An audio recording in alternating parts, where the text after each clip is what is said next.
Allahumma ya rafi'ad darajat, Allahumma ya rafi'ad darajat. Allah. Bedana ulama, perbedaan ulama jadi rahmat lain jadi pacekcokan. Ku hari di urang mah perbedaan teh jadi pacekcokan. Kunaon eta? Lantaran ego. Asa aing bae ka bege ulah asa aing. Oh, hormatilah. Ikhtilaf cak Gus Dur teh mah perbedaan itu harus kita hormati sebab dia punya dasar. Berarti kita harus menghormati dasar dia sebagaimana dia menghormati dasar kita. Masalah. Pacekcok teh ngan di urang mah jadi masalah sebab naon aya ke Firaun-Firaunan pan urang mah mana ke Firaunan kunaon sia teu nurut ka aing eta Firaunna ge urang mah ngaji teh lain kita nurut ka urang Allah geus sakitu ketika teu nurut ka urang mangga kadanan cara wali embung wauh jeung murid beusi naon beusi mere urang mah lain wauhan murid abeh mere pan blon eta sabalikna wali urang mah bantak jara rawuh jasa urang mah jeung Allah nah wa antasumu khairul lakum puasa maraneh kabeh leuwih bagus ka maraneh kabeh in kuntum ta'lamun mun maneh nyaho berarti berbicara hikmah nyaho teu sih hikmahna puasa sehingga bagus jasa emang kumaha kitu hikmahna cek Kanjeng Nabi hikmahna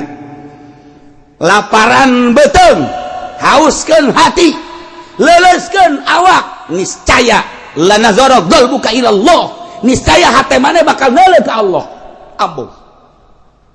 laparkeun beuteung urang hauskeun hati urang ka Gusti Allah kok bisa kos kitu sih sebab dina ngalaparkeun beuteung ngaleuleskeun awak didinya bakal aya katoharohan ruh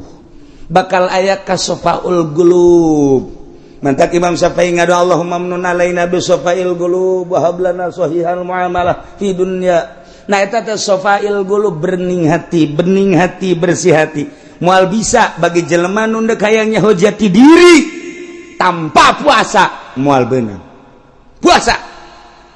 kelehkeun beuteung urang tina kadaharan ngajauhan watak hewan-hewan. Leleskeun awak urang ku sebab urang lapar awak jadi leles seakan-akan urang keur menyiksa awak urang siksa awak urang ku urang beuteung laparan ku urang kemudian hate horenganan jadi bersih teu karasa ku urang teh hate teh jadi bersih aneh ruh jadi suci taharat ruh wasafail qulub nazara qalbuk ilallah ya Allah hate bakal neuleuh ka Allah wa antasumu khairul lakum puasa leuwih bagus ka aranjeun kabeh in kuntum ta'lamun mun maneh nyaho sebab naon dina ayat nu itu nage la'allakum tattaqun menawa anjeun takwa artina kunaon puasa eta supaya jadi takwa teh naon nganyahokeun diri urang bahwa diri urang hamba sieun ka Allah maka urang nuturkeun aturan Allah bakal akur puasa manu sugih jeung nu susah nu sugih puasa mah teu dahar teu nginum teu jima nu susah ge teu dahar teu nginum teu jima sugan aya perbedaan jang nu susah mah ti isuk-isuk ti subuh datang ka magrib jang nu sugih mah salantaran loba duit datang ka lohor bae jang teu akur wa antasubu khairul lakum in kuntum ta'lamun akur bae nu sugih jeung nu susah nomor kahiji nomor kadua bakal nimbulkeun talattuf tarahum sebab naon hate geus bening ketika urang sapoe dua poe ngarasakeun lapar awak leuleus hate beuki caang roh beuki bersih neuleuh urang ka jelema nu susah bari mikir horenganan lapar teh kos kieu mana teuing batur anu terus-terusan lapar timbul talattuf tarahum hayang mere nu matak jelema nu boga di bulan puasa mah saplit-plit dan nu sugih tetep bae saplit-plit dan nu boga tetep bae aya merena di bulan puasa mah sebab naon hatena keur diurus ku Allah teh beteungna ku urang di laparan awak leles mulai hate nyai-nyayan neuleuh ka Allah. Adapun neuleuhna ka Allah nisbi kumaha kekuatan diri urang. Urang lamun ditanya, siapa puasa? Dahar atuh embung, kurang sieun. Sieun ka Allah besi disiksa ku Allah. Eta kan keur neuleuh ka Allah melalui syariat. Jelema ngalempre, bae sia kus teu boga duit bae atuh dahar embung aing. Atuh dahar bae duit aya naon aya beulieun loba. Teu aya aing mah teu kajenkeun teu berarti duit di bulan Ramadan mah. Kunaon emang sieun ka Allah. Eta kolbuna bentak teu nu sugih teu nu susah kumaha sia kunaon lapar non kitu ngaranna nyang bae lapar emang kunaon puasa atuh meuli bae teu boga duit pantes atuh sia mah teu boga duit nu teu boga duit tetep bae berarti di dieu aya naon ieu aya nimbulkeun keistimewaan jiwa orang sehingga orang tertata rapi. Jam kurang dideleukeun we deuleu uluh kakarak jam 4 2 jam deui geus dihitungan we neuleuh deui jam 5 sajam deui neuleuh waduh setengah jam deui gelas geus dikiekeun we gelas sia naon setengah jam deui diambean aing ngambean mah geus seger sagana. Suara jasa. Eta teh lain lalagata. Jadi urang teh dididik, disiplin, nu sugih, nu susah tersiplin ku ayana bulan puasa. Wa antasumu khairul lakum. In kuntum ta'lamun mun maneh nyaho. Sehingga orang terdidik, tersiplin, nu sugih, nu susah tetep bae bareng bae bukaan. Masyaallah karim. Nu paling istimewa la'allakum tattaqun ieu teh nimbulkeun pengabdian nu sejati ka Gusti Allah. Mentet didinya terbagi engke bakalna puasa. Hiji aya puasa awam.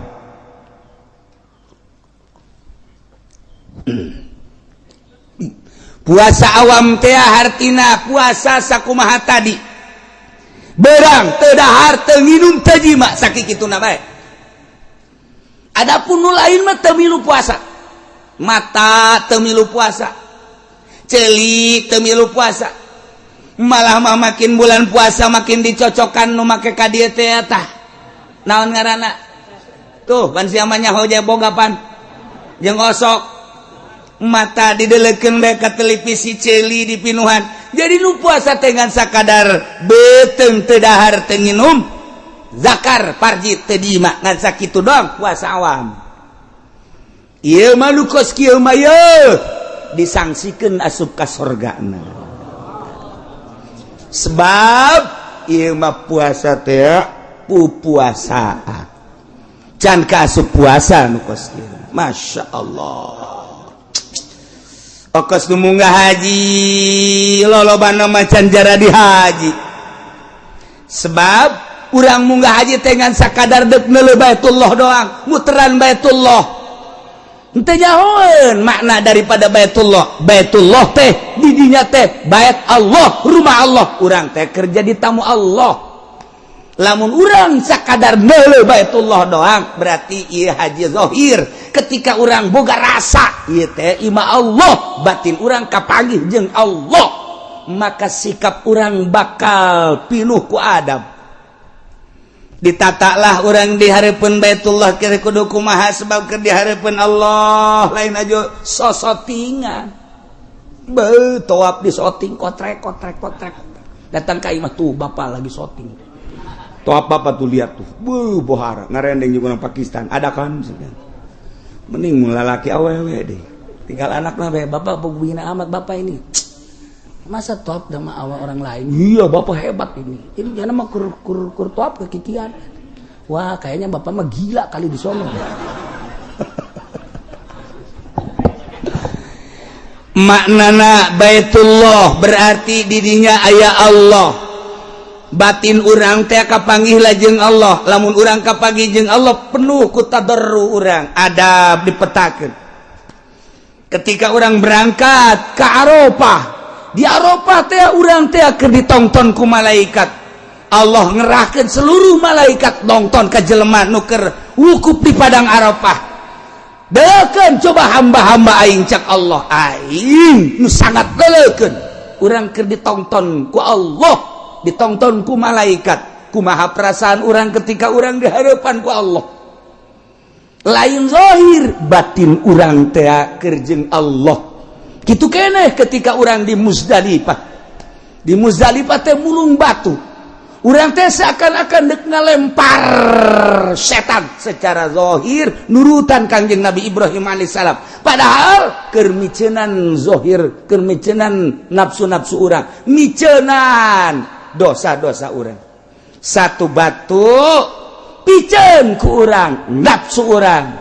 Laum piceun bismillah Allahu akbar. Tek. Hawa piceun bismillahi Allahu akbar. Tek. Terapkeun zahir kana batin. Urang wudu ge lamun wudu zahir bae mah kieu-kieu bae.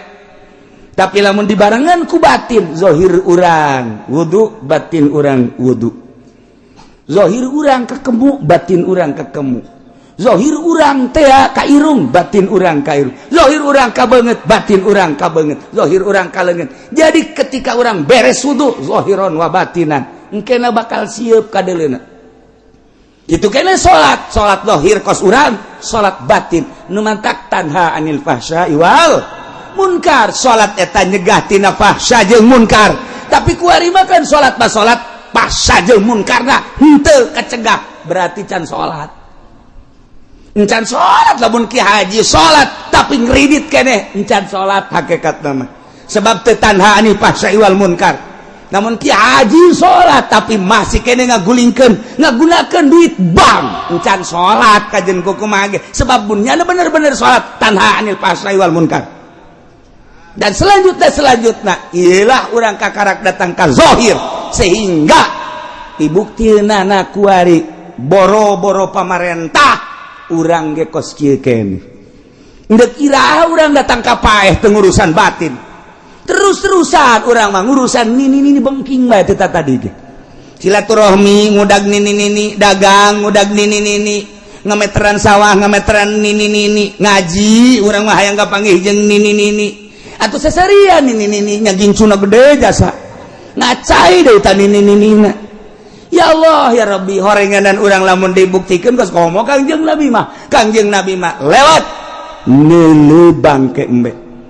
Cek Kangjeng Nabi naon eta? Bangke embe. Nu bogana resepen teu kabage. Iya tuh teu. Urang mun dibere daek teu hayang. Dunia eta kos bangke embe.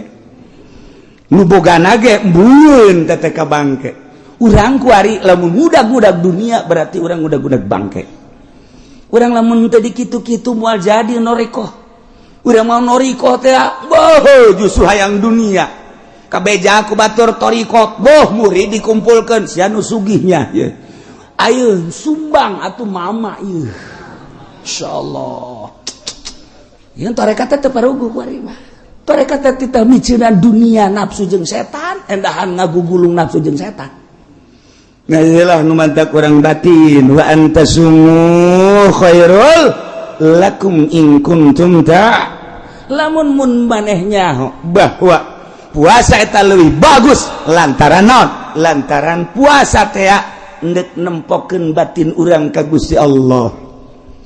Nu mantak Syekh Junaidil Baghdadi neangan guru datang ka ieu lain, datang ka ieu lain, datang ka ieu lain, datang ka ieu lain. Plek aya kapanggih guruna. Wah ieu barang kunyana ditaliti teu buka-buka puasana terus bae geus 20 tahun teu buka-buka puasa. Buka teh ngan sakadar lebaran tasrek lebaran tasrek. Cek Imam Junaidil Baghdadi ieu nu kaing kudu diguruan mah. Nyana asup ka dinya ngaguru. Terima biasa norekat. Beres tamat tidinya hayang puas boga guru. Neangan deui guru torekat teu kapanggih aya jelema masyhur jasa saat eta. Pohara jasa muridna ge ribuan, kamasuranana pohara jeung kacaritakeun ku batur teh jana teh ahli Allah, diintip kunyana teu pernah puasa dahar bae. Bingung cek Syekh Junaid teh berarti can usul ilallah nyana. ketikanya ngaguru di nu pertama maka karaknya boga hati-hati doang ikhtiat geus rada nyai-nyayan ngan encan usul begitu kapanggih jeung guru nu kadua endek ka gurunya na tapi ieu mah guru tilok puasa isuk-isuk ngawudu berang setik dahar sore dahar deui aya makan malam sagala cek Syekh Junaid ai masurna mah pohara muridna ribuan tapi kok teu pernah puasa aneh cek jadi ulah ieu ai ngaguru kanyana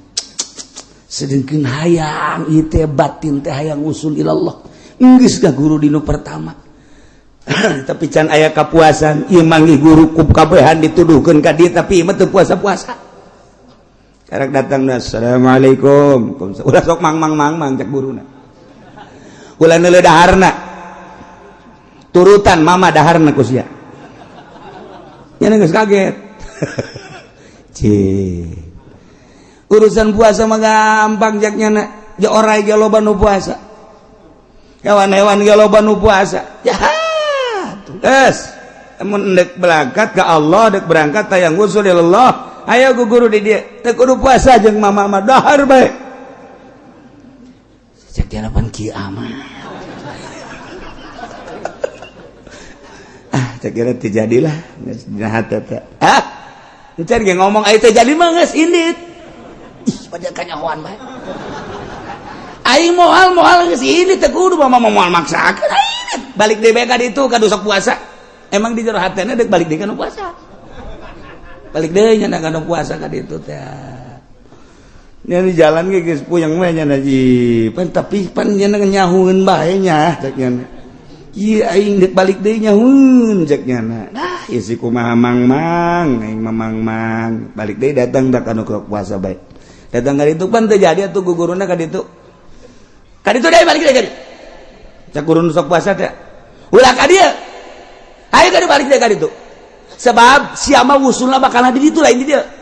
ulah di dia siapa ngan nurutan puasana doang ibadah nu lain mah teu diturutan je aing ka ditu dicarekan ka ditu dicarekan wah jakena ieu teu beres ya kos ge ayo ka ditu lanjut ulah di dia siapa ngan saukur nurutan puasana doang lain ka Allah siapa nurutan teh ka makhluk teu jadi tah mah kos kitu mah ibadah Allah nyana geus ternyang-nyang Syekh Junaid balik deui ka ditu ka kiai anu sok dahar bae teh datang ka hareup datang ka dieu geus kieu bae kiaina ayo sia geura ka dieu ayo sia geura ka dieu balik ka ditu sia puasa bae geus sia aduh cenah ieu teu beres ieu urusan ieu langsung ada sujud da hampura mah deuk dihideung deuk dibeureum ku mama mah bae pokona kula mah deuk ku guru bae kageus ka mama di dieu mah dahar bae kajeun lah sebodoh alah lamun geus kos kitu kudu pasrah deuk kumaha pokona mah deuk dahar teh deuk nginum bae hayu bae sebab usul ka Allah mah lain ku puasa lain ku dahar usul ka Allah mah ku safail qulub bersih hate dahar bae ge ai bersih hate mah usul ilallah puasa bae ge ai hayang sugih mah moal usul ilallah puasa bae ge aya hayang berkaromah mah moal usul ilallah puasa bae ge hayang dihebat-hebat ku batur bejakeun aing mah puasa bae kitu moal usul ilallah salah sia ibadah kos kitu geus ku mama bae cekeuna kula mah dar dahar ngana musdahar nama aduh mama kede nama baca dak wali we masih bekede nusun ya udah geus dahar ke pondok sore-sore dahar dah nya dahar wae aing irah dididikna cek ieu dahar terus-terusan turun dahar dipanggil dahar terus sore dipanggil dahar sore bangda kabelah dina terus dididik jadi puasa jeung dahar bakal akur lamun bening hate ngan metode doang bahwa lamun urang lapar ieu hate jadi bersih. Aya jelema nu kudu bersih hatena seubeuh bae. Sebab manusia diciptakeun ku Gusti Allah beda-beda karakter. Aya nu mun lapar perem eleh careuh mah. Aya nya nama lamun seubeuh perem bae. Sabalikna aya nu mun seubeuh buringas. Aya lamun lapar buringas geus kumaha karakter-karakterna. Mama murid mama teu kabehna dahar tuh nu itu mah titah puasa bae. Tuh nu itu mah malah mah aya nu 40 poe teu meunang dahar teu meunang nginum. Itu mah tuh saminggu nu teu meunang daharna, nu itu mah 3 poe teu meunang dahar, nu itu mah sapoe sapeting sakali doang daharna. Potongan maneh mah Juned. Segala sia mah potongan dahar. Ayo dahar bae. Beuh, cek Juned aing burung dianggap tukang dahar, cek teh. Dahar sia mah. Dahar, kobloh dieuna dicarekan. Moal wusul ila Allah sia dahar bae mah Juned. Ambo. Cek jasa ieu jasa ieu bukan guru kos jasa. Mana aya wali dahar bae? Eueuh dongengna jeung Kangjeng Nabi ge baheula carang dahar. Atuh kabelah dieuna para sahabat anu usul ilallah mah carang dahar. Kabelah dieuna para tabiin usul ilallah mah carang dahar. Eueuh dongengna du dahar bae usul ilallah. Sia mah datang ka dengan dahar doang. Jeuh. Cek nya aya yang si kudu kumaha ieu. Teu dahar salah. Korenganan kos kitulah guru mursyid mah. Maksudna dahar jeung teu dahar teh ka Allah bae. Puasa ulah hayang nanaon imam mun ditanya sia naon puasa. Puasa naon hizib eta salah moal wusul ilallah. Sia naon ieu puasa. Puasa naon aing puasaan hikmat geus 3 tahun abeh tamu loba ambalayah neraka jahanam eta. Sia naon ieu puasa. Abeh naon dagang abeh laku. Puasa-puasa teu beres. Eta lah puasa-puasa fikih. Puasa-puasa zahir, puasa batin mah Allah hiji be. Kulantaran diparentahna ku Allah puasa teh cak guru Ki Juned. Allah nitah nangan Ramadan doang puasa. Salian Ramadan mah teu dititah ku Gusti Allah. Adapun puasa-puasa nu lain tah manang Kangjeng Nabi. In kuntum tuhibbunallah fattabi'uni yuhibbukumullah. Ndak dituturkan itu mah angga Kangjeng Nabi. Ndak teu bae langsung ka Allah mangga. Nu pusat mah puasa mah Ramadan doang. Allah tah nu nitah. Iji. Saja nama Kangjeng Nabi. Matak sia dek puasa ka Allah, dek teu puasa ka Allah. Ulah nurutan guru. Ieu mah daharna ja guru aing ge dahar bae. Beresna sia kajen kuku. Allah. Ulah sok nurutan manusia, ibadah satungtung nurutan manusia, eta mah ngaranna ibadah zahir. Ibadah batin mah hiji bae Allah. Sia kajen guguru ka mana Juned? Lamun satungtung nurutan manusia bae moal wusul ilallah. Hiji bae Allah, puasa cak Allah, teu puasa cak Allah. Kukumaha ge cak Allah bae, ge geura tereh geura ge. Ge geura ge tereh ge. Hayo. Dipetakeun Syekh Juned teh anggap maneh teh keur ka Mekah Juned. Lamun ka Mekah teh kan kudu make pakaian ihram. Begitu datang ka Baitullah teh maneh teh kudu tawaf. Di dieu teh kan jadi tamu Allah ulah jadi tamu Arab. Tidinya maneh sa'i ka Allah karak cukur selesai tahallul. Yeuh awak maneh teh Masjidil Haram Juned. Tah qalbu teh eta teh Baitullah, puterkeun ruh maneh di Baitullah, jadikeun roh maneh tamu Allah di diri maneh. Ieu teh kabeh diciptakeun jangka Allah Juned. Sok lamun urang deuk ka Mekah mah jadi tamu Allah teh kudu make visa, kudu make kendaraan ka ditu, kudu make paspor, kudu make biaya. Tapi maneh mah hayang jadi tamu Allah sapoe sapeting bisa 600 bisa 360 kali kapanggih jeung Allah. Maneh jadi tamu Allah sapoe sapeting 360 kali kapanggih jeung Allah. asal bisa sok berem sidakep cekel hate cekel golbu sok rasakeun bahwa di diri maneh teh di jero aya Baitullahan wa tahhir baiti lil taifina wal akifina sok bersihkeun ku maneh hate maneh ulah aya nu narangtung di jero hate tahhir baitia qalbu sucikeun di taifin wal akifin war ruk'is sujud ulah aya duniaan ulah aya makhlukan ulah aya nafsuan bersihan toapkeun roh maneh di dinya moal kebal kapangih maneh jeung Gusti Allah geura-ge teu kudu puasa deuk puasa mangga deuk dahar mangga beda horeng perjalanan batin mah urang mun kuari nyaritakeun puasa nu tadi puasa parentah Allah Ramadan melalui fikih tadi teh puasa umum kuari urang naik ka puasa khusus ilukeun raga urang puasa lamun tadi teu dahar teu nginum teu jima kuari raga urang pilukeun puasakeun mata puasakeun ceuli puasakeun irung puasakeun sungut puasakeun leungeun puasakeun dubur kubul jeung suku sok milukeun puasa ulah sadeuleu-deuleuna ulah sadenge-dengena ulah saambe-ambena ulah salempang-lempangna ulah sacekel-cekelna sakumaha Allah ngainstruksikeun puasakeun raga urang ilah puasa khusus puasa para sholihin urang lamun geus datang ka dinya bakal ngeunaheun karasana ku urang geurege puasa tah siapkeun ti kuari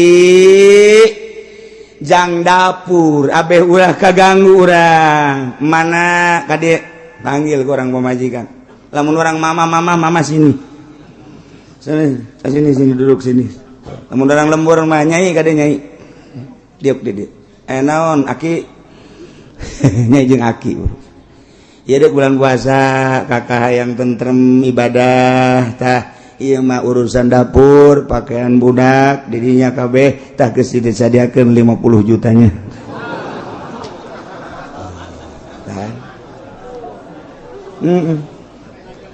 cak pemajikan mudah-mudahan bulan jadi Ramadan kabeh sakjana kada ada 50 juta waktu tah 20 juta geus ulah ngagagu-ngagu besi kakak mah itikaf teh besi kakak mah maca Quran teh besi kakak mah kumaha kakak bae tah geus disadiakeun ulah aya naon-naon heuh Kak kan ngeunaheun tah atawa 10 juta tah kayak gampang kurang mah aya kongkorong kana jual habek tah eta kan ngeunaheun kitulah para sholihin baheula abeh tentrem tenang di jero bulan puasa teh kumaha dirina ka Allah ulah aya kegiatan naon di jero bulan puasa teh hiji bae ka Allah mentak Syekh Junaid di pagahan ulah kanyahoan puasa sanajan maneh puasa ulah kanyahoan puasa ka Allah bae anu nitah puasa Allah anu neuk ngaganjar Allah nu rek narima Allah ngaganjar ka Allah maneh puasa ulah kena kanyahoan bahwa maneh puasa sok hayo laksanakeun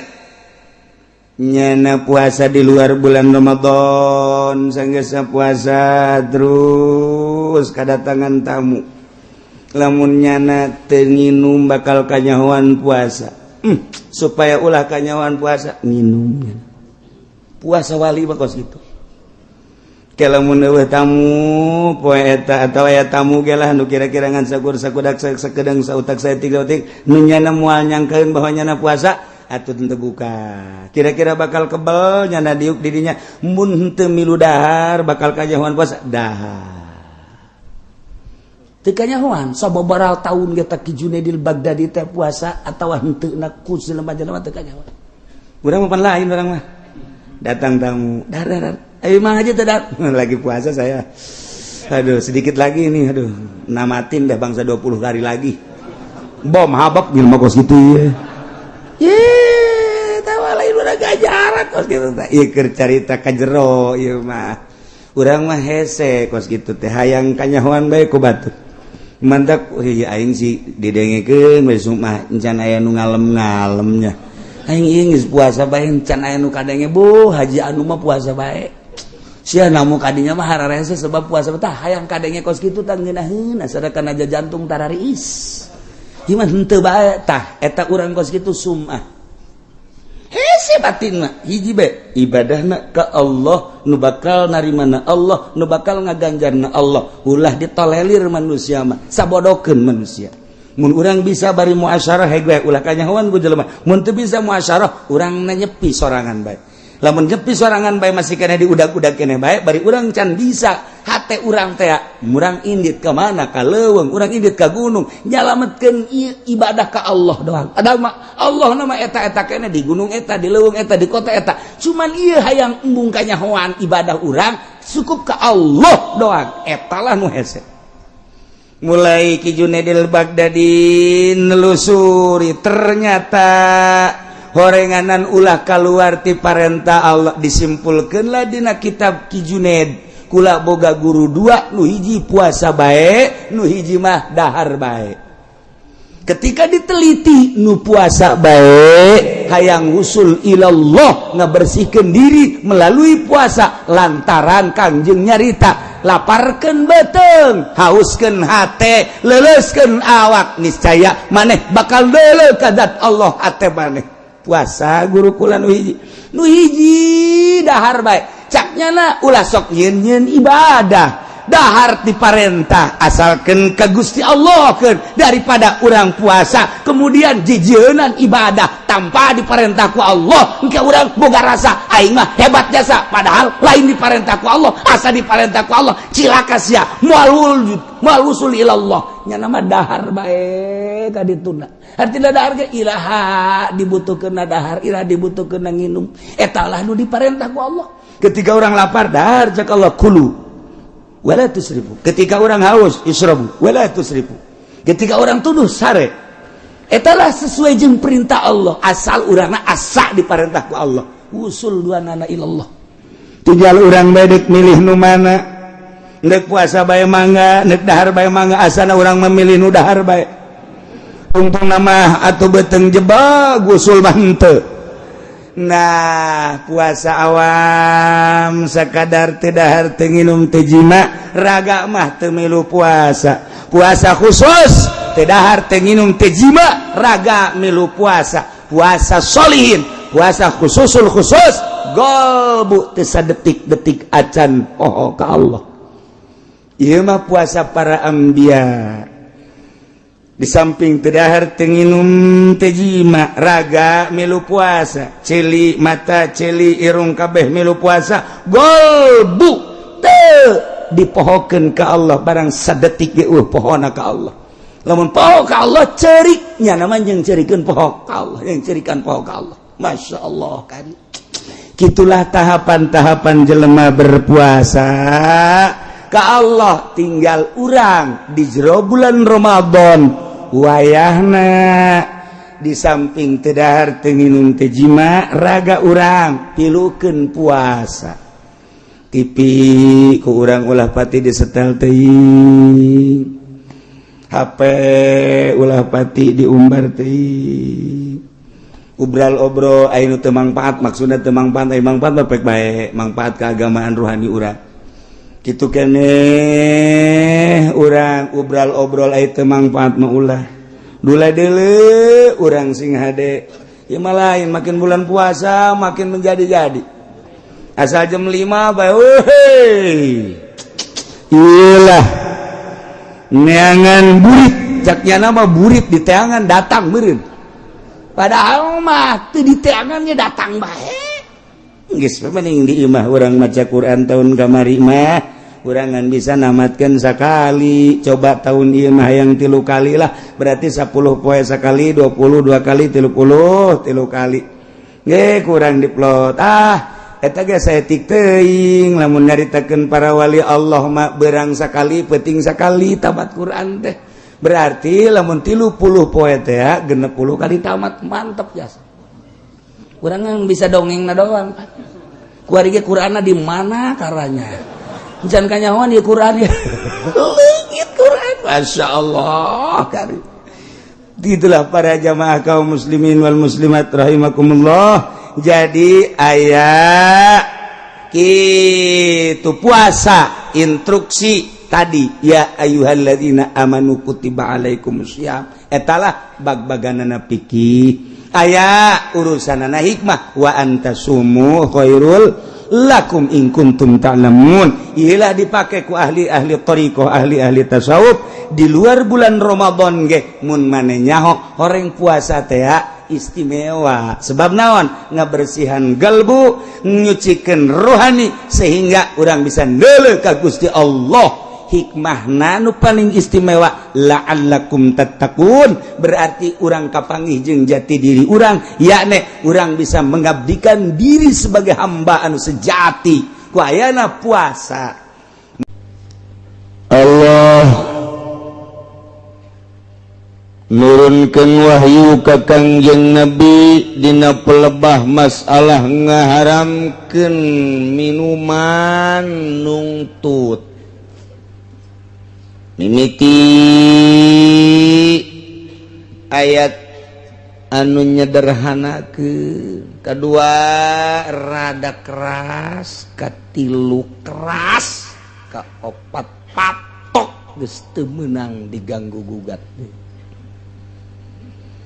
Ayat anu terakhir ieu ayat anu geus teu bisa diganggu gugat kana haramna arak, haramna judi, haramna kitu turah taroh azlab termasuk anu sob patung-patung arca-arca geus teu bisa diganggu gurat-gurat diganggu teu bisa diganggu deui patok gurat batu haram mutlak. Numantak Gusti Allah ngajelaskeun make bahasa anu indah cek ahli bilagah geus kateropong ku gaya bahasa-bahasana ge artina make kalimat-kalimat anu sangat mengarah kana haram secara mutlak tentang minuman jeung judi. Hiji Gusti Allah teh make ayat innama mimitina teh ya Allah eta teh maedahkeun kana hasr ya ayyuhalladzina amanu innamal khamru wal maisir tamaka innama wa adawatul qasri illa innama atfun wa taqdimun kama taqaddama ulah sambarangan mun make innama berarti ieu luar biasa make innama mas sarua jeung kieu lantaran di dia hukumna tari jusum min amali syaitan kulantaran aya innamal khamru wal maisiru wal ansabu wal azlamu rijsum min amali syaitan terowong ku ari ku ilmu ma'ani cek ilmu ma'ani malantaran aya adat koser bentukna inama lamun ku urang dilempengkeun masar wajeng la rijsa wala syai'a min amali syaitan ila hadhil arba'ah eueuh anu ijid eueuh anu najis eueuh anu panggoreng-goreng eueuh hiji perkara anu jahat tina pagawean setan kecuali nu opat ieu patok geus tama bahasa teh eueuh nu pang najis-najisna pang ijid-ijidna pang goreng-gorengna pang jahat-jahatna pang bolon-bolonna pang goblok-goblokna pang naon deui kecuali nu opat ieu eta bahasa indah mah teh kos kitu dilempengkeun make fan ma'ani la rijsa wala syai'a min amali syaitan ila hadhil arba'ah entak mun teu ngaji ma'ani mal beres ieu nu opat hiji khamr dua judi mesin tilu ansab opat azlam sedangkeun nu opat-opatanana eta di cadasna aya di sepatan aya di Cikupa loba pasar Kemis menteu komo Cilongok mah eueuh bae ngan di mana-mana orang Cilongok Masyaallah opat ieu mabok baheula mah di kota ku ari handapeun tangkal awi masyaallah jorhe jasa orang kota mah batuk na ge Homer nu seungit teh urang dia Masya Allah begitu batuk teh ka ambeuna Masya Allah bala-bala nyore paneta mabok bala tuh kitunya judi baheula mah hanya jelema-jelema bararia sabaya nu baraga duit Cina encek kuari mah kuari di lembur judi naon bae pake judi batung arca jeung sajabana kitu keneh azlam wah Masya Allah mantap kurang minta ka Gusti Allah mudah-mudahan urang kabehan dibere bersih tina panyakit nu opat ieu dibere embung ngalakonan nu opat ieu samping urang oge anak urang mudah-mudahan dibere salamet tina panyakit nu opat ieu incu urang turunan urang mudah-mudahan muntayang ka Gusti bere salamet ku Gusti Allah tina panyakit nu opat ieu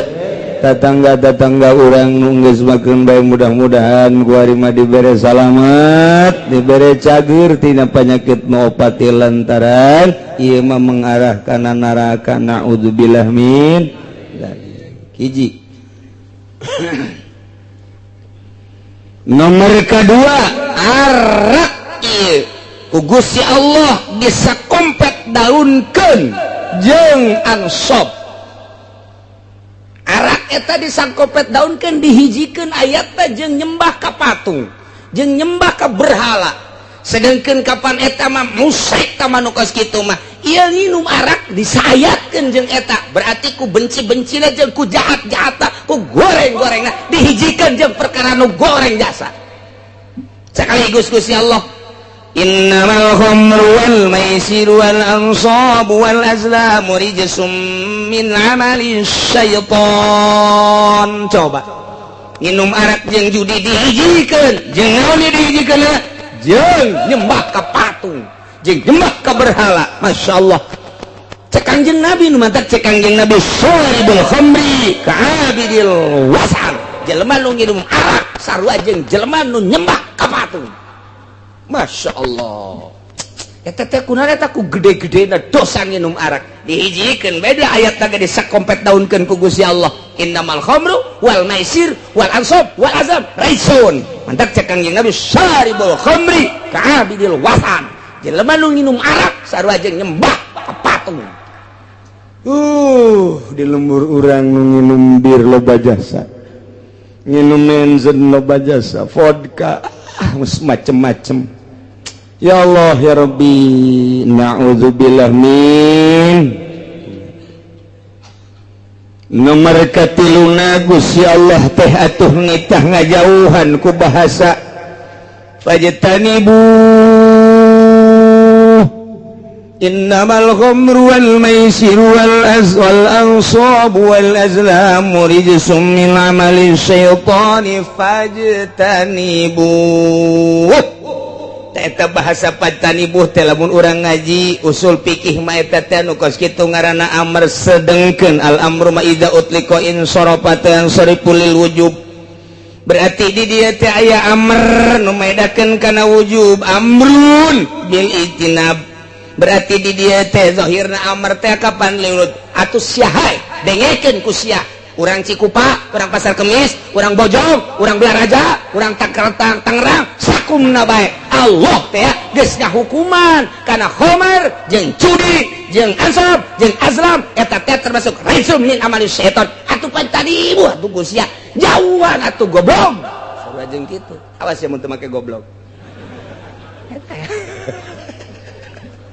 eta eta pajtanibu amr wajib sia ngajauhan namun dibongkar satu kalimat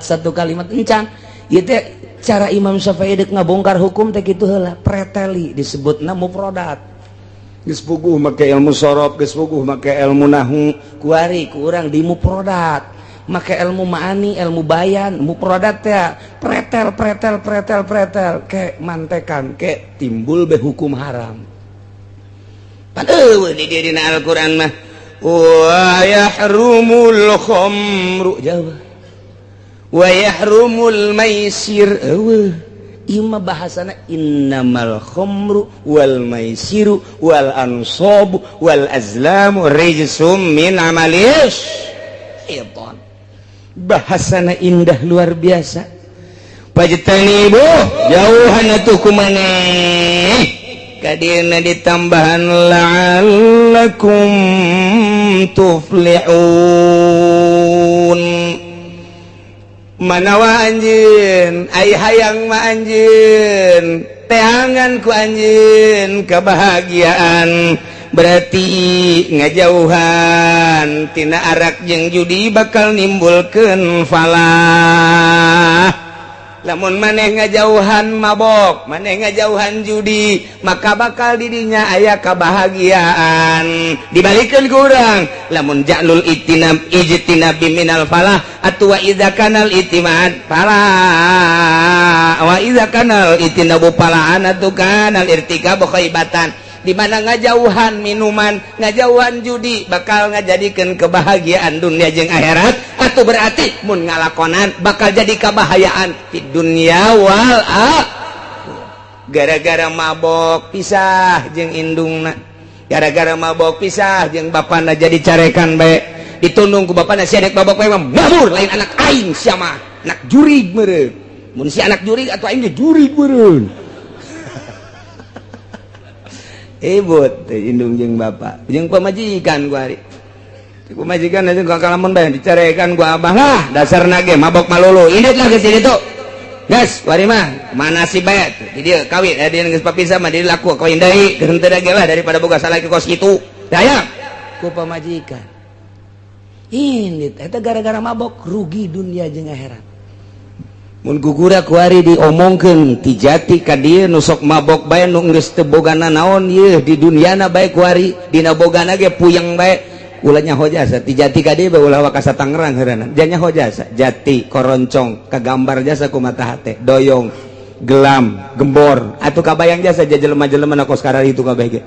terus ka dieu ka Sukamantri komo Sukamantri mah jawarauh kabeh kagambar ku mata hate ke kebon kalapa kadinya nusok mabok teh nyaho jasa ulah sangka aing teh nyaho anak Ki Haji tinggal anak Ki Haji guys terus kabelah dia ka Picung ke Pasar Kemis emang aing teh nyararaho jangkung gede jelema nyaho jasa aing ge mararabok nu kunyin aya di dinya nyaho tah eta nu bebeakan bae nyaho nu marah bae nyaho nu ribut bae kuari nyaho nu walah wah weuleuh bae nyaho sekitar jati datang ka pendek ting Pasar Kemis lah ka itu tuh kemana karena ka non karena kaputatnya ho datang kaputatnya emang kiai nyahoan jasa emang kumaha gitu bebeja kai jelema-jelema na ulah pajar gaib siapa mah pajar gaib bae tuh dari kakukun menyararaho tuh masya Allah nyana sok di hadapan guru hehehe cek anu aing teu nyaweun beureun sia teh tukang mabok nyaho aing kebel-kebel cabok sia ku aing. Emang wani ya letik mah wani kan gede henteu ngagantungkeun bahagia nyantelkeun bahagia Gusti Allah make bahasa la'allakum tuflihun bahagia maneh mun ngajauhan mabok jeung judi. Lamun ngajauhan mabok jeung judi bakal nimbulkeun kebahagiaan dunia jeung akhirat. Mun ngalakonan rugi dunia jeung akhirat. Eta kakarak dunyana rugi komo di akhirat nama dibeulem dikerebakeun dikulub ke di neraka jahanam. Alhamdulillahirabbil Tidak alhamdulillah aja kulubeun tah mah atuh. Bodoh lah magus ya Allah bae tah. Tapi tetap orang doakeun lantaran kadang-kadang nu babok jeung nu judi teh kapan terjadi di dulur urang, terjadi di kawauh urang, terjadi di tetangga urang meureun sedih amat mun urang ka sorga nyana ka neraka. Sedih ja urut sagulung sagalang di duniana. Urang doakeun mudah-mudahan anu mararabok boh anak boh incu boh dulur boh tetangga boh kawauh diberi taufik ku Gusti Allah Subhanahu wa taala sehingga manehanana diberi sinar ilahi nyaho kana bener tobat ninggalkeun kabairna amin ya rabbal alamin. tambahan deui ku Gusti Allah innama yuridu syaitan wa yuqi'a bainakumul adawata wal baghdha fil ghamri wal maisir.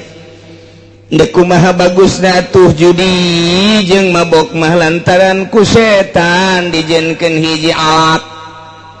Setan teh nyieun alat anu paling luar biasa ampuhna babarieun jasa jang nimbulkeun bagdo jeung adawah. Teu saha asal geus mabok bae ge, teu saha asal geus judi bae ge. Boro-boro jeung sasaha bapana judi jeung anakna, ribut bapa jeung anak. Ribut bapak jeung anak gara-gara judi, gara-gara mabok. Ribut anak jeung bapak jeung incur ribut. Iyalah pagawean jahat luar biasa. Tambahan deui wa yasuddakum an dzikrillahi wa 'anis shalah. Mabok teh Gusti Allah geus ngajelaskeun kana kabahayaanana karusakan anu nimbulkeun di dunia jeung agama, di dunia jeung akhirat. Naon? Eta teh sakumaha tadi jeung deui ngahalangan tina eling ka Allah jeung tina salat. Mana aya jelema nu mabok jeung nuju di haju salat, dina salat teh hayang kadeuleu doang. Moal kuateun nya na salat eueuh batur mah cenah geus jadi Ki Haji tinggal Ki Haji. Tetep bae asal mabok jeung judi moal daekeun zikir ka Gusti Allah, moal daekeun salat ka jeung kukumaha ge. Sebab hijab antara dirina jeung Gusti Allah Subhanahu wa ta'ala. Nah, terakhir wa ati'ullah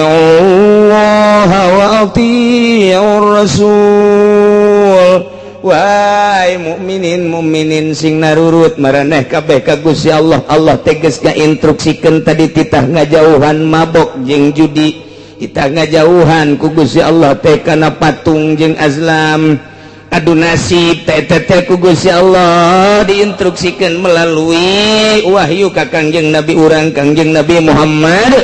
sallallahu alaihi wasallam. Sok Muhammad Rasul aing nyampaikeun ka sia intina titah nurut ka aing cak Allah wa ati'ullah wa ati'ur rasul, tuturkeun rasul lantaran rasul mah ucapanana lainang di dirina la yantiku anil hawa in huwa illa wahyun yuha. Moal nyarita haram kecuali parentah aing, moal nyarita wajib kecuali parentah aing, moal nyaritakeun sunah kecuali parentahan aing. Aing dek nyampaikeun ka sia teh lantarannya ka sia ngan hese aing teh nyampaikeunana melalui sasaha ge kecuali melalui rasul. Diutus ku aing seorang rasul Muhammad ngaranna, tuturkeun ku maneh anuti ku maneh perintah Allah. Awas terutama dina mabok jeung judi jeung patung jeung azlam nu opat teh tadi. Na ieu mah dijelaskeun wahdaru cek Gusti Allah, hati-hati. Nurut maneh ka Gusti Allah, nurut maneh ka parentahan Rasul Allah, tapi wahdaru awas hati-hati. Kumaha hati-hatiana? Lamun maneh nurut salamet, mun maneh teu nurut bahaya. Fa in tawallaitum, maka lamun maneh mengo, mun maneh ngabalieur, lamun maneh teu nuturkeun ka perintah Allah, teu nuturkeun teu ngajading kana ucapan Kangjeng Rasul, perintah-perintah Kangjeng Rasul ku maneh teh dihirup. Fa'lam kanyahokeun ku anjeun annama ala rasulinal balagul. Mubin Rasul mati kasangkut paut eueuh deui nyana mah ngan sakadar nyampaikeun doang. Maneh nurut salamet, maneh teu nurut bahaya. Rasul mah teu aya naon-naon, teu aya gantar kakaitan, teu aya hubungan. Nyana mah ngan sakadar diberekannya bae ka umat nyampaikeun ti aing. Andai kata Rasul teh nitah ulah mabok maneh nurut salamet. Andai kata Rasul nitah ulah mabok maneh teu nurut, ih atuh Rasul mah teu kasangkut paut. Lantaran Rasul mangan sakadar annama ala rasulinal balagul mubin, ngan sakadar nyampaikeun. Rasulna parantos teu aya tilar di dunia mah, disampaikeun ku para sahabat ayat ieu. Sahabat geus teu aya, sampaikan ku tabiin geus teu aya disampaikan ku asbat tabiin tahun 2011 penyampai lidah Kangjeng Nabi di Jakarta loba keneh, di Pandeglang loba keneh, di Serang Pandeglang, di Serang loba keneh, saantero dunia nu nyambung lidah ayat ieu loba keneh. Ngan hanjakal teh kumaha? Hanjakalna ieu pemerintah teh dirina artina nu marentahna ieu adalah bener-bener henteu mengamati ayat ieu sehingga nyana teh ngajual ayat.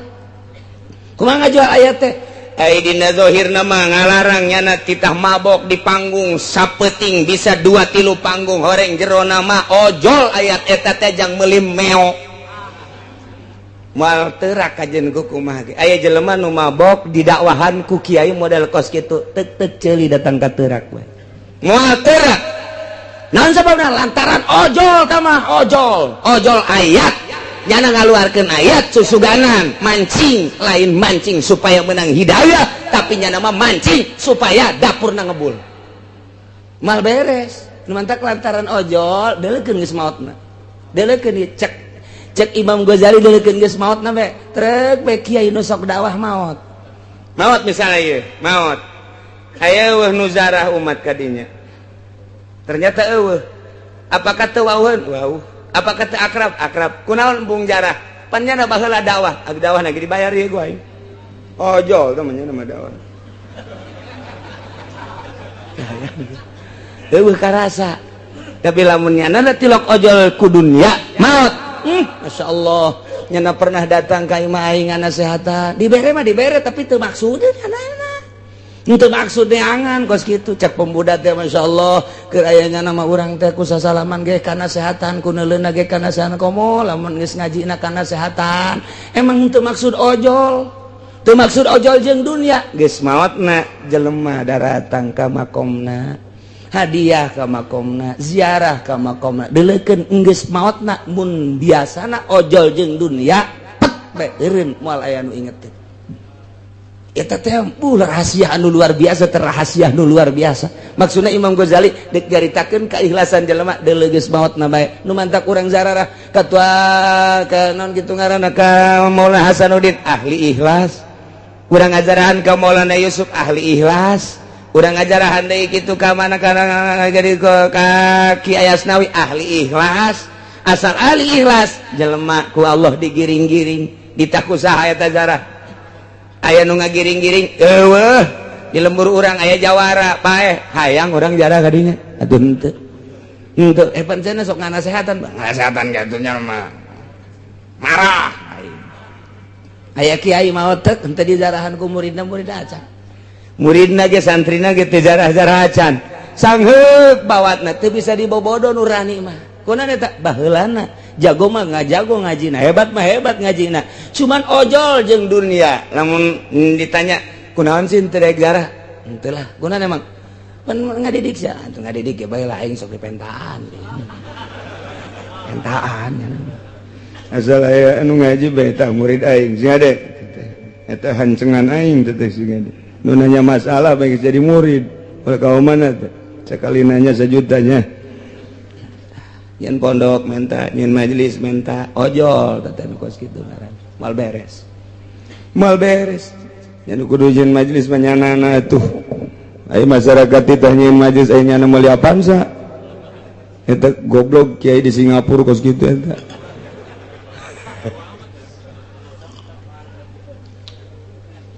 Ieu mah keur carita masalah ikhlas cek Imam Ghazali. Sampaikan geura ayat bakal ngerenyet geura jelema mun nu nyampaikeunna nu marentahna ieu adalah teu ojol jeung dunia sok wahai para pemuda nyaahan diri maneh jamual ngora bae jeung sing hade isu pageto teh anjeun bakal maot sedengkeun maot teu ngolot teu kolot teu ngora eureunan geura ge mabok ku sakitu bae nyanana teu boga pikiran hayang dibayar dakwahna aya bae 2-3 mah nu eureun sanajan nu maju aya 10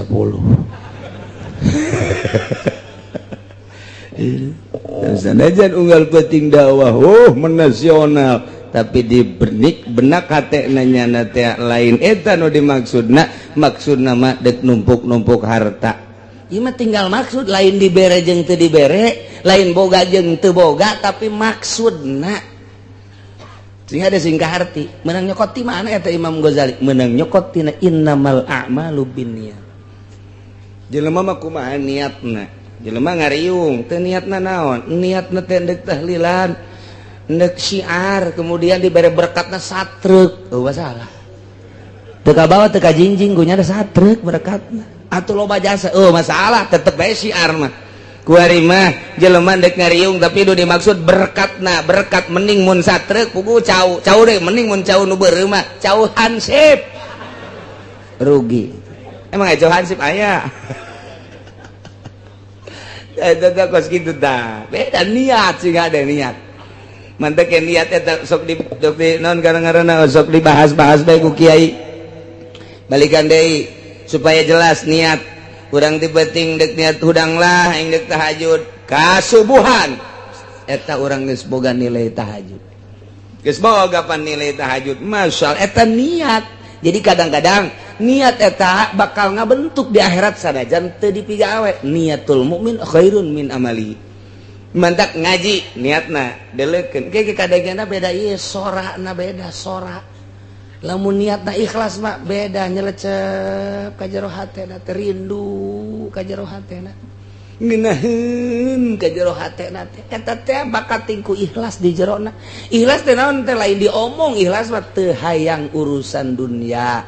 hayang kalem teh hayang dimulai diagung-agung teh deuk nyampaikeun ayat ieu mah supaya manusia bentak mata hatena itu maksud yang dibayar kebenaran diagung-agung aja dibayar dibere itu tapi urusan batur asal dirina nah iyalah nu hese teh berangkat awalna begitu ngalengkati mah dek naon maksudna dakwah dek naon maksudna ayeuna ieu mah dek dakwah bae ayo ngan eta teh sok ngomong-ngomong sabaraha jam ieu nya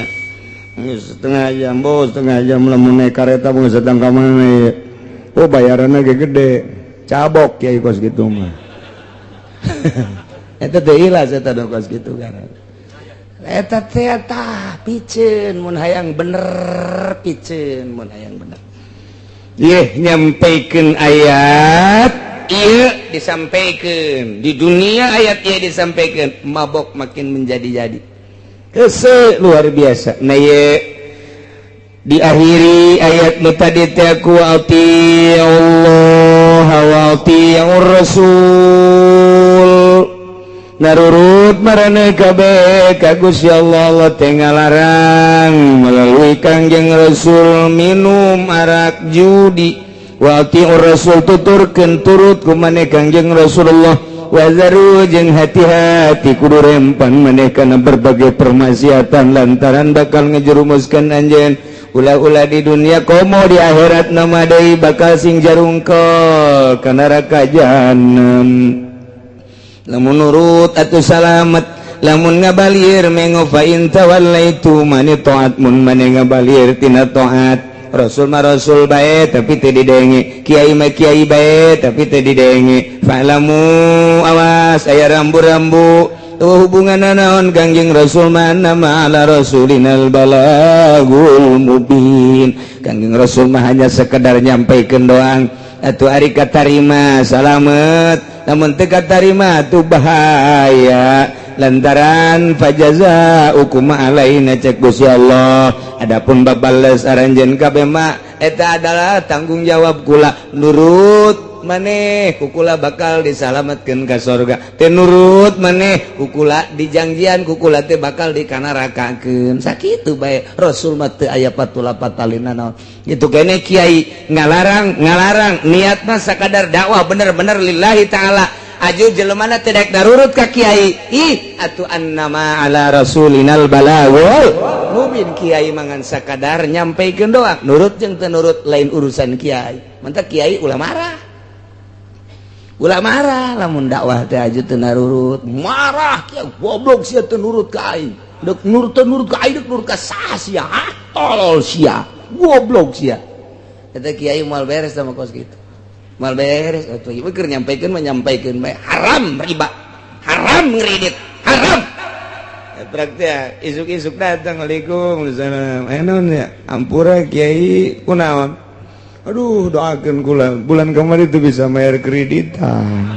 harap mudah-mudahan boga cek hate ai kamari aing nyampaikeun haram ku ari minta doa ka aing aing teh sieun nu kabalinger sebenarnya Deres kos gitu deres anu kieu Waalaikum cerik bae nyabikang di mana di mana udah deket ya dari dinya enak aduh cenah daripada ditarik deui ku dealer mau nginjem duit ja iya aduh boga salah kita teh si budak mun teu onam artina itu depan Masya Allah gula ngajing mengaji baik ke kiai ngadenge baik jadi menginjam duit bae jangan bayar kreditan innalillahi wa inna ilaihi kudu kumaha tah atuh teh kumaha nyampaikeun anak nyampaikeun bae ngan can datang ka hatena can dibere hidayah ku Gusti Allah berarti mahal teh anu ngagulak-gilekeun mah anu ngaleungitkeun hijab mah lain kiai lain wali lain Kangjeng Rasul nu mere hidayah mah Gusti Allah Subhanahu wa taala. Masya Allah. Timbul pertanyaan-pertanyaan para sahabat. Urang mah alhamdulillah cek para sahabat teh kazamanan karena ayat innamal khamru wal maisir sehingga orang sadar nu tadina osok mabok eureun tadina sok judi eureun tadina nyembah ka patung areureun tadina dunus nasib ngundi nasib baju areureun ku ari mah kulantaran urang nyaho kana haramna ngan ieu ayeuna mah fakaifa bi ikhwanina alladzina matu wa hum yasrabuna al khamra wa yakuluna malal maisir aya eta dulur urang tetangga urang nu kamari ieu mararabok kamari ieu jararu diaju ku ari parae eta kumaha kamari ieu meme diharamkeun nyana mabok aju pae nyana judi duitna pake dahar dirina pamajikan jeung anak pae eta kumaha nya ai urang mah kuari geus areureun ieu jageus jaho ieu kana haramna ai eta bapa urang emang urang uwa urang kawau urang anu baheulana mararabok paeh kumaha eta iman mah iman ka Gusti Allah tapi can turun ayat saklek haramna arak nyana kaburu paeh kumaha nya eta jobe ayat ieu laisa 'alal ladzina amanu wa 'amilus solihati junahun fima ta'imu إذا ما اتقوا وآمنوا وعملوا الصالحات ثم اتقوا وآسنوا والله يحب المحسنين. Cek Gusti Allah laisa 'alal ladzina amanu wallahu alam bimuradi teu aya tetep ka jelema nu ariman ngimankeun geus amilus solihati bahkan beramal soleh junahun dosa teu kadosaan fi mataimu dina sagala rupa hasil-hasil nu kumanehanana di dahar lamun dina arak mah kunyana diinum nginum arak wal maisir hasil daripada judina kunyana di dahar dirina jeung pemajikan keluarga eta mapan qoblat hari memeh diharamkeun artina jelema nu baraheula iman ka Gusti Allah jeung Rasulna bahkan nyana ngamal soleh ngan encan turun ayat kasaklekan haramna diharamkeun nginum arak jeung judi kemudian nyana kaburu maot cek Gusti Allah laisa junahun teu dosa 'alal ladzina amanu wa 'amilus solihat bagi jelema nu ariman terus amal soleh fima ta'imu dina naon nu kunyana nu diinum arak diinum hasil judi kunyana di dahar asal idza mattaqau wa amanu wa 'amilus solihat di mana aranjeuna takwa di mana aranjeuna iman di mana aranjeuna beramal soleh asal iman takwa beramal soleh masalah lantarannya maot memeh diharamkeun secara mutlak dikuatan deui ku Gusti Allah summa taqwa amanu inget yang penting mah takwa jeung iman modalna syaratna asal takwa jeung iman tambahan deui ku Gusti Allah summa taqwa ahsanu nu penting mah takwa jeung ihsan nu mantak aya 3 di dieu teh ittaqau teh loba amat aya rahasia henteu teh barang dibongkar ku ilmu bilagah mah nomor kahiji aya idza mattaqau wa amanu wa amilus solihat nomor kedua sumattaqau wa amanu nomor katilu sumattaqau wa ahsanu aya 3 ittaqauna loba amat atuh cukup bae hiji ittaqau anu awal mah eta adalah jang pribadina ittaqau nu kadua mah jang pribadi jeung halayak rame ittaqau nu katilu mah jang dirina halayak rame jeung ngalaksanakeun ihsan nu mantak aya iman aya Islam aya ihsan aya syariat aya tarekat aya hakikat selalu kitu bae dina Al-Qur'an teh nu mantak di dieu ge aya 3 ittaqauna ittaqau nu pertama ittaqau iman ittaqau nu kadua ittaqau Islam ittaqau anu katilu ittaqau ihsan nu mantak ittaqau nu pertama ittaqau syariat ittaqau nu kadua ittaqau tarekat ittaqau nu katilu ittaqau hakikat mantak ge ieu aya ihsan terakhir mah ihsan hakikat ye summa taqau wasanu ngan kabelah dieuna istimewa Gusti Allah wallahu yuhibbul muhsinin Allahumma mika cinta jeung mika resepna teh ka jelema anu nyieun ihsan berarti anu ittaqau binafsihi masa kadar takwa jeung iman jang dirina masih diproses engke di akhiratna nomor kadua ittaqau anu kadua jang bigoirihi jang bisa merean ka batur nyaritakeun ka batur tapi dirina mancan ihsan masih diproses ku Gusti Allah anu henteu diproses mah anu meunang mika sedikit cinta Allah ia adalah jelema anu ittaqa amal soleh iman termasuk ihsan ialah wallahu yuhibbul muhsinin nu kumaha ihsan ihsan anta budak Allah kana katarahu wa ilam takun tarahu kana hu yaraka maneh ibadah ka Allah seakan-akan neuleuh ka Gusti Allah mun can bisa seakan-akan dideleukeun ku Gusti Allah berarti teu pernah bae aya mimpar-mimpar urusan dunia teu ojol nyampaikeun Qur'anna teu ojol nyampaikeun ayatna teu ojol nyampaikeun hadisna jeung urusan keagungan kemuliaan jeung teu ojol kana urusan dunia ihsan sieun ka Gusti Allah bagian mun dibere duit geus sieun nya mah Waalaikumsalam ti mana ieu ti atut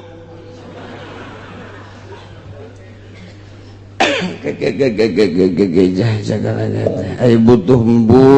ieu ka duit teh ieu teh pan keheulanya halal apa haram kitu ahli Allah kela dieu kala sabaraha duit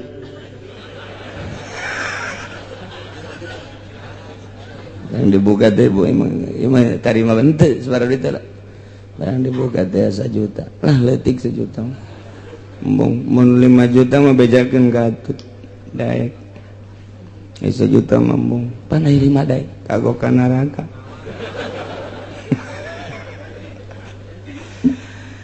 aduh nengan daftaran we cenah daftaran eta naon ngaranna KTP maksudna dek di umrohkeun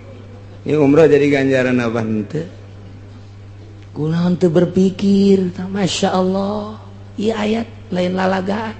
Gusti Allah cukup bae ieu teh, make ittaqauna hiji bae. Cek ahli bilagah mun hiji ge cukup. Tapi make ayat 3 ieu teh lain lalawara. Ya Allah ya Rabbi. Maka idza mattaqaw wa amanu wa amilus solihat. Hiji mereka 2 summat taqaw amanu 2 mereka 3 summat taqaw ahsanu masya Allah 3 ittaqauna ge hati-hati sing rempan maneh awas hati-hati karena berbagai paharaman jeung permaksiatan imankeun ku anjeun beramal anjeun kana amal anu soleh hiji berarti syariat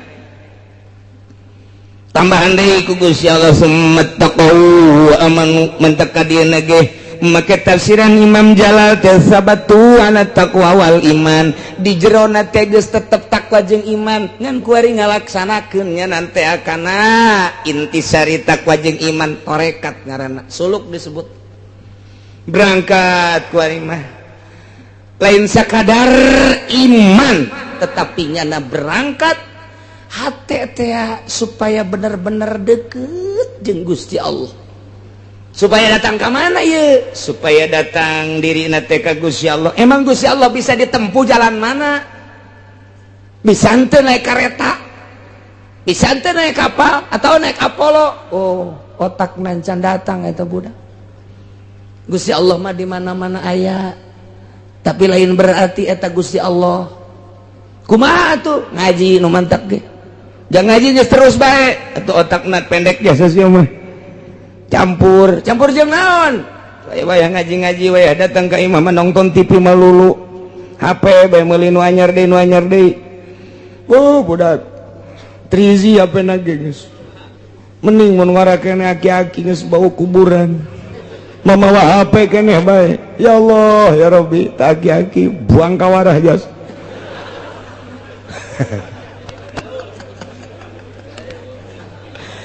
itu para rantes aki-aki bawa HP Gusti ya Allah nu aku ieu pasti aing dipake kagredet ieu ku Amerika naon sebabna perusahaannya napaan waduh bahaya ieu cenah kieu ngalarang meuli HP waduh aing nyeunan HP kunyana dilarang aing mah ngan ngalarang doang ieu meka ya tetep ki ajina ge meuli bae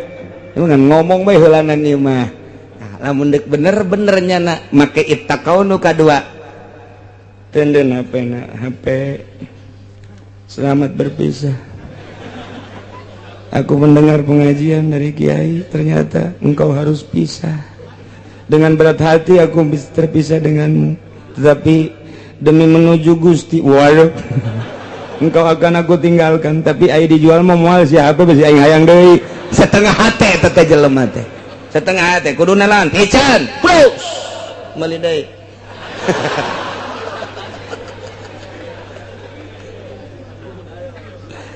lain lalagaan ibadah teh nu mantak urang eueuh ngeunah kumaha ilmu fatul muin mah aya ilmu jamul jawame mah aya ilmu tafsir mah aya kok eueuh ngerenyet cenah ibadah eueuh ngeunah asal eueuh ngeunah bae ge kadeuleu jelema mah sinarna eueuh emang kumaha gitu lamun aya jelema nikmat ibadah ngan nyaritakeun nikmat ibadah mah teh mah geus rahasia bae hese nyaritakeunana ngan beda engke sinarna boro-boro ndek nanaon tah pepegatan jeung HP bae ge sakitu hese aing mah jaga sekolot umur 60 tahun ku batur di ustad-ustad jeung di kiai-kiai lah HP aing isin aing geus aing mah moal kuari mah HP teu boga nonton TV bae atuh ieu bagi berat penyakit bagi parah ieu mah impus ieu mah kiai kos kieu mah geus teh TV geus sia mangpaat aing neuleuhan sia bae ti baheula teh ngan saukur berita bae paling ge anu lah film nyanyi geus teh hayang aing mah geus tah dua tang coba ge dua bae HP jeung TV ieu teh di jero hate diberesihan teh hayang teh mah kos kitu mah lahun walabun teh mah geus aing mah deuk ka Allah bae saminggu bae ngerenyet bakalna hayang meuli deui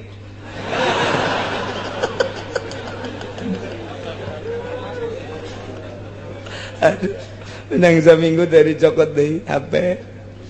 tidak kuat aku berpisah denganmu jaringanku kurang sehingga undangan ngeriung kok nggak ada yang biasanya kayak ondo sama kos gitu itu bisa pepegatan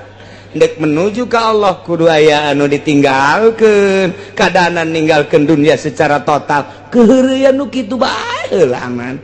lah cenah disebut ortodok geun bae disebut ortodok ge tereh paeh ieu daripada disebut modern haju paeh modern ka bawa ka ditu hanas ibadah teu ngeunah pikir tak ku otak ya Allah ya Rabbi ye ndek naon ye ieu mah keur carita summat taqaw wa amanu tingkatan kedua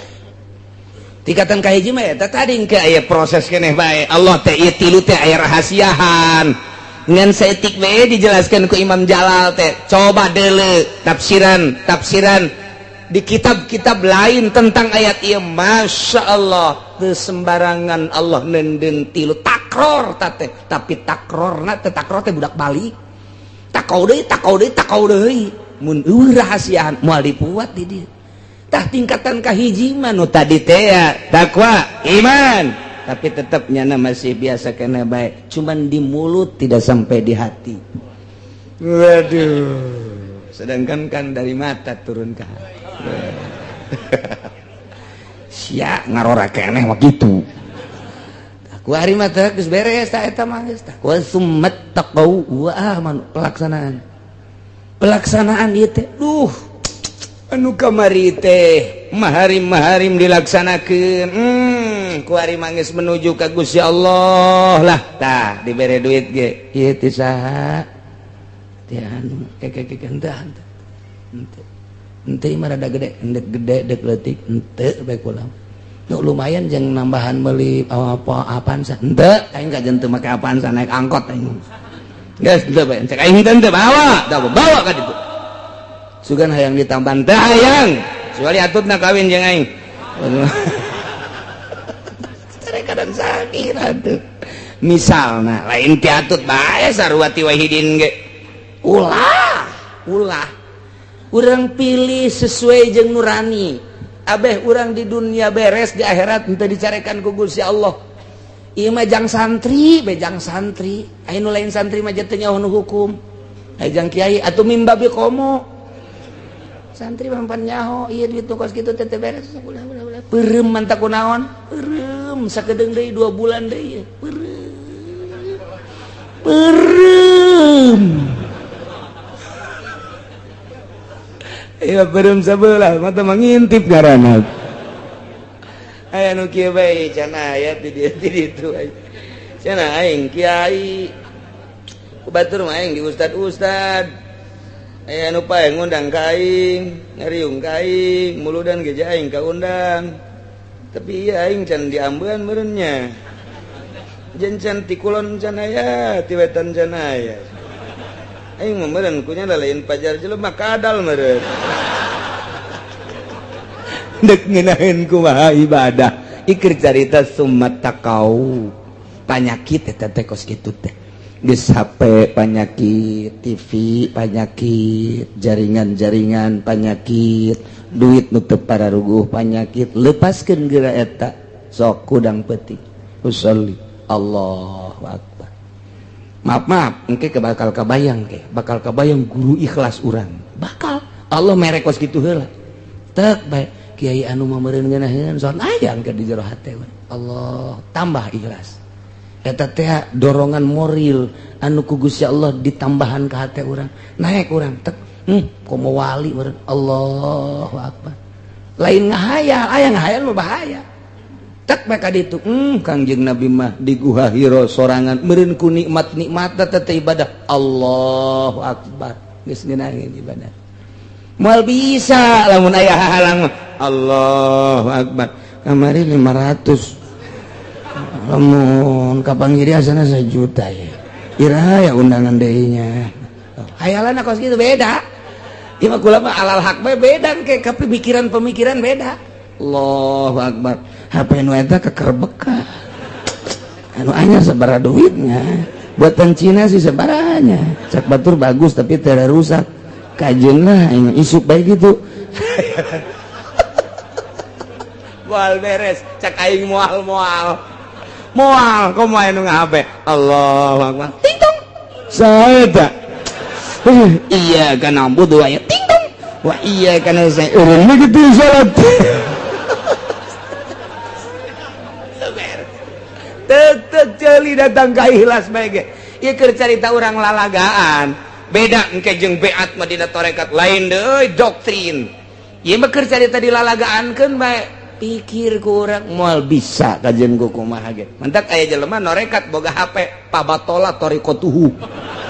batal kajen teh zikir sabala ribu ti peuting boga HP batal cak aing batal deuleu persyaratanana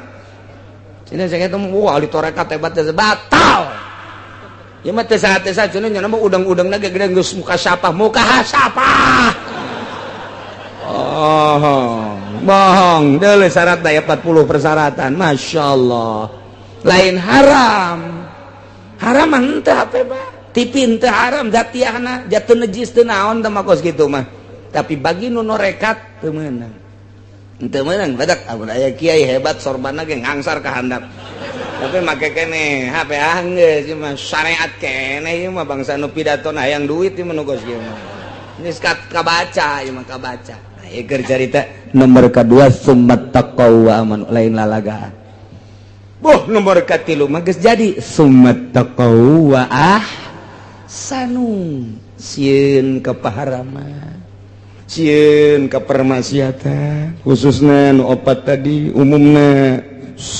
kuliah ing paharaman. Kemudian manehanana teh geus ngalaksanakeun perjalanan nu tadi teh kuari mah geus asa deukeut jasa jeung Gusti Allah pan urang teh diangkat jadi wali karas. Mentak dipertanyakeun jelema sih jadi wali karasa apa teh karasa jadi wali teh aya nu henteu ngarasakeun eta keur nutup-nutupan karasa mana karasana asa eueuh dunia teh nu aya ngan Allah doang geus nyana teh engke asa kaduhung hirup nu kamari ieu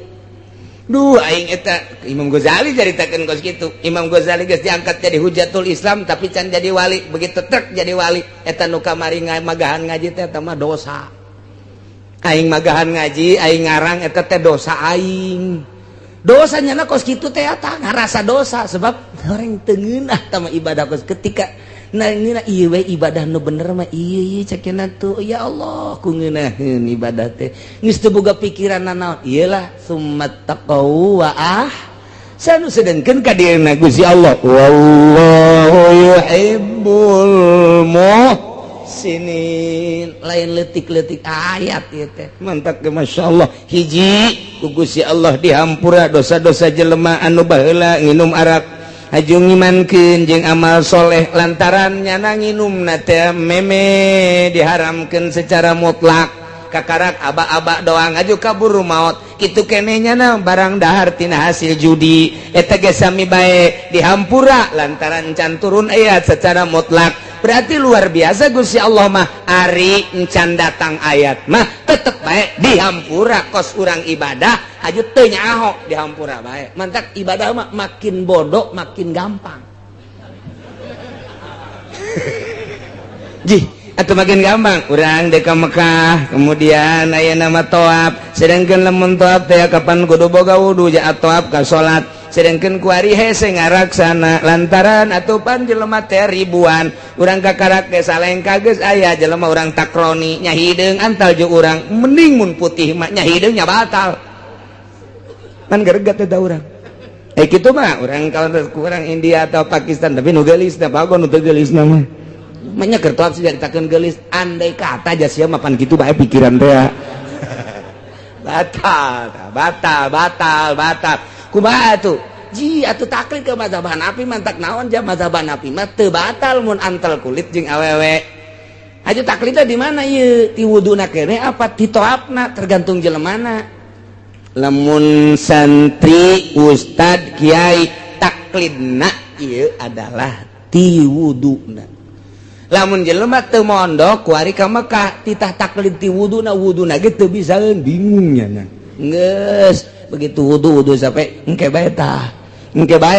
dina toabna abdi taklid ka mazhab Hanafi nu cek mazhab Hanafi mah antel kulit awewe jeung lalaki teu batal geus bae wuduna sampai tapi nyana toabna toab make Hanafi jang nu bodoh mah atuh sanajan didedet ge emang bodoh entar cek Kangjeng Nabi al-amila madhabalah nu bodoh mah teu bogaeun madhab sebenarnya mah geus asal salat bae habek geus lah mentak beuki bodoh beuki babari kos solusia geus gitu keur carita ulah ngahesekeun ka nu bodoh mah iya tuh nu bodoh dihesekeun memaldekeun salat aya nini baheula ka abah cenah kula ieu kiai di ka Mekah ayo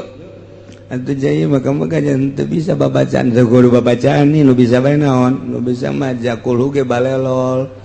nya teh zaman baheula ieu jeung kula mah cenah maca qul ge ulah maca qul sa sholawat bae jeung maca sholawat ge teu kudu babacaan babari menang kiai teu kudu babaca kudu eta cerita tangga mah babacaan wah temen bodoh nyana asa pinter banda aja nyana dakwah di ditu oh cok kidamiati ge euy teu meunang babacaan ngunaheun jaka kidamiati mah aing ngaji manasik gitu mah hese jasa jaka kidamiati mah teu kudu babacaan cek nya ge teu ngunaheun hebat banda atuh tita babacaan kumaha boro-boro doa manasik kulhu ge balelol aduh ulah ka Mekah burung atuh henteu jang sanyanaeun mah asal ka ditu bae muter milu muter saing milu saing geus kucing-kucingan los entek abah-abah babari bae masyaallah ngeunaheun sarua jeung Ki Bustomi mun nanya masalah teh babari bae teh Ki Bustomi ge Assalamualaikum warahmatullahi wabarakatuh. Nah, kamu ka jana kula aja teu bisa doa anak kulo bae kulo. Kulo cek ibu sami teh. Tohap kulo aya saing kulo deui. Ya kuluna sabaraha? Sadekna sia. Dia sadekna sabaraha? Tumun 10 we 5 habak cek. Sarua ta abong saguru berenana di dia jeung ibu sami teh. Saguru di Ki Prawira atuh kitu bae. Babari nu mentek ngeunaheun ka Ki Bustomi mah euy cenah 5 bae kulhuna ge. Eta hartina lain naon kiai teh ngangeunahkeun bae nu bodoh mah dipaksakeun ge hese bae tuh aju ieu si ustad milu ka nu bodoh atuh ulah bego ustad tuh ustad ti wuduna kene taklid atuh masyaallah tuh geus beda-beda ke derajatna di masjid teh ieu mah bodoh ieu mah santri ieu mah geus ngaustad ieu mah geus nyai ieu mah geus wali atuh beda-beda ngerendengnya na beda engke tahapanana nganu jelas mah asal menang pangampura Allah subhanahu wa ta'ala tinggal bae pebatalanana ari mazhab Syafi'i mah teu batal ari mazhab Hanafi mah teu batal mazhab Syafi'i hitut batal atuh Hanafi ge hitut mah batal ke sia hitut aing mas Hanafi batal aing ngising nyaonya ngisingnya teu beres tuh kemudian kita jong keluar getih mimisan batal cek Hanafi cek Syafi'i mah teu babari geus antal doang teh jauh urang keluar getih jacarang jaterab atau jacarang keluar getih carang geus eta bae tah ka mazhab Hanafi jadi teu meunang hiji naon kitu ngaranna hiji pagawean ku dua mazhab tah eta doang nu teu meunang talpek ngaranna hiji pagawean dua mazhab teu meunang mun hiji pagawean kudu samazhab bae urang pagawean wudu samazhab pagawean toab samazhab teu meunang wudu nya Syafi'i nya Hanafi teu meunang atuh toab nya Syafi'i nya Hanafi teu meunang hiji pagawean dua mazhab teu meunang nu bagusna mah ti wuduna kene wuduna Hanafi toabna Hanafi ke ka salatna ge terus gitu Hanafi saharita mah ajeuna salat mah henteu mangga masalah tah eta kos kitu nah lamun urang ayeuna dua pagawean teh kumaha teh teu kahar dua mazhab teh kumaha kieu urang ku ari toab ngamazhab ka mazhab Hanafi ai praktek terap taklid aing ka mazhab Syafi'i jadi berarti ya mah taklid ba'da kajadian tuh bae ngeunahna lah cek urang lembur mah sabada kajadian taklid okos kieu tadi da urang kudu Syafi'i aju toab bae Syafi'i kene barang antel ji antel oh Hanafi mah henteu taklid harita jadi sabada jadi karak taklid teu naon jang nu bodoh nu mentak beuki bodoh beuki babari ibadah mah nu mentak urang ge hadena bodoh alhamdulillahirabbil taklid aing ka Hanafi begitu geus taklid dia ka Hanafi ye geus taklid dia ka Hanafi ye urang toab antal jeung awewe teu batal jeung aing mah Hanafi antal deui teu batal malah mah Noel nya